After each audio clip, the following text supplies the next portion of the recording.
friends and family. It has been a long time. And I'm gonna talk over the sound of the cicadas. You'll probably hear some gunshots in the background, but just because we live up the hill from the police academy, so don't mind that. I didn't make a grand exit to say, I'm gonna take a break from social media for a while, but I took a bit of a hiatus for the summer. And in the South, summer is over. The kids are back in school, but my school and the West Coast doesn't start until September. So anyhow, I'm back. Here's my grand entrance into social media land. And I just wanted to give an update on some crazy things that have been happening in my life, what God is doing. So I'm just kind of recap what I've been up to. For Father's Day, I drove from Nashville into California to the Redwood Forest to have a camping trip with my dad and my sister and her family and my bonus mom. And that was great just for a couple of days. And then I have notes because there's a lot. My friend's wedding, Paul and Hannah got married. It was beautiful and amazing. And I also spent some time in Oregon helping my mom and grandma move out of their house. That was a big thing, so I was happy to be there to help a little bit. Then I spent almost 2 weeks in Redding, California. I happened to be contacted by a friend who I have house sat and dog sat for in the past. She asked if I was going to be on that side of the country during the end of July. I said, well, I was planning on, the end of June. That's how far back I need to remember. So the end of June, I said, well, I was planning on driving back to Nashville during that time, but actually I can stay on the West Coast. So it was an incredible time. Obviously Bethel Church is in Redding, so I got to visit and hang out with a couple friends there, and it was amazing. I got some clarity about the current season that I'm in, that I felt like I wasn't really sure what was kind of happening in my heart and in my mind. There was just like some disconnect, and so my friend spoke a word that was very eye-opening for me, so that was great. After Redding, I drove to LA, saw my great friend Jen. I love you, Jen. I drove through Texas to see my friend Kathleen, spend a couple days with her. She's amazing. Kathleen's also my mother's name, so it's so cool how God has continued to bring women named Kathleen or Kathy into my life. This last month, so mid-July until now, been doing a lot of interpreting work, so it's been amazing. I've been mainly working in the medical field, so going to people's doctor's appointments, physical therapy, eye doctor, foot doctor, all the doctors.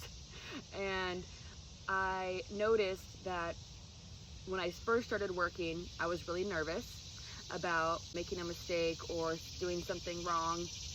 I would feel like that fear and anxiety as I was driving to the job, as I was like walking up to the waiting room where I would meet the client, and while I was sitting in the waiting room or even during the person's appointment, I would feel that anxiety. And I thought, it's just because I'm new and I'm getting used to this work. But after a while, my confidence was building and my skills were building. I was still feeling that anxiety. I was like asking the Lord, why am I still feeling this? Because I started to realize that I was fine driving up to the appointment and then getting into the waiting room. But as soon as I sat down with a client, I would feel like that fear and anxiety. There was a noticeable difference when the person who was there to see the doctor was visibly anxious and maybe just like not sure what was going to happen in their appointment, because it's medical appointments, so it's people's health and it can be concerning. And so I realized that when the person I was there serving was feeling anxiety, I was feeling that as well. So what I just started to do was just silently pray for them. And then I asked the Lord what else I could do. He said, when you're on your way to the appointment, because our schedule shows us the person's name. So I would just start to pray for them by name and bless them. I started to notice that I was experiencing less anxiety as I was blessing them and praying peace over them. So it's just been amazing this last month of working a lot more. And I still do some church interpreting. I've done some assignments where it's like a orientation for someone's new job. So that's been cool too. But I've had a crazy schedule this last month, just freelance. Everything is like different every single day. It's exciting, but it was exhausting. I started to feel like I was just going through the motions.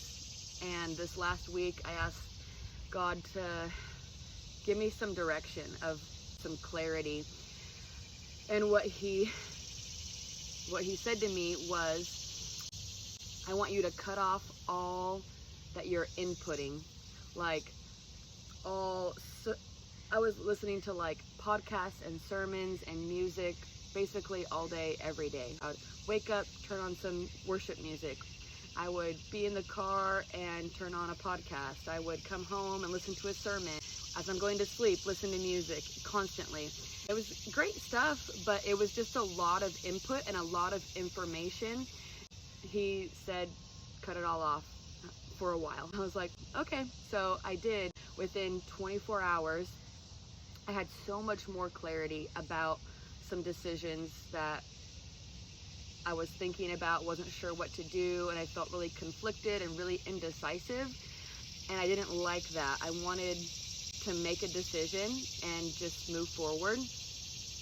Last Sunday is when I stopped, and Monday night I was at church for the young adults night. The Lord just like downloaded to me what he wants my schedule to look like, that I could move my prayer sets for the prayer house to midnight to 3 a.m. I could get rest before midnight, and then after 3 a.m. I could get rest. He would give me grace and sustain me throughout the day. In between interpreting jobs, most of the time I have at least an hour or up to 3 hours in between jobs, where I could either come home and take a nap, or I could sleep in my car, which I do a lot of times anyway. So that was really cool. And then another really big thing, there's been like a gazillion amazing cool things this last week since I obeyed the Lord and cut off all the input. There's like so many things that I can't begin to share, but one huge thing is I'm going to apply to go on a mission trip to South Africa in November for 10 days with my church. Will be, if I get accepted, the team that's going will be working alongside Sapresa and Trifina Sitole.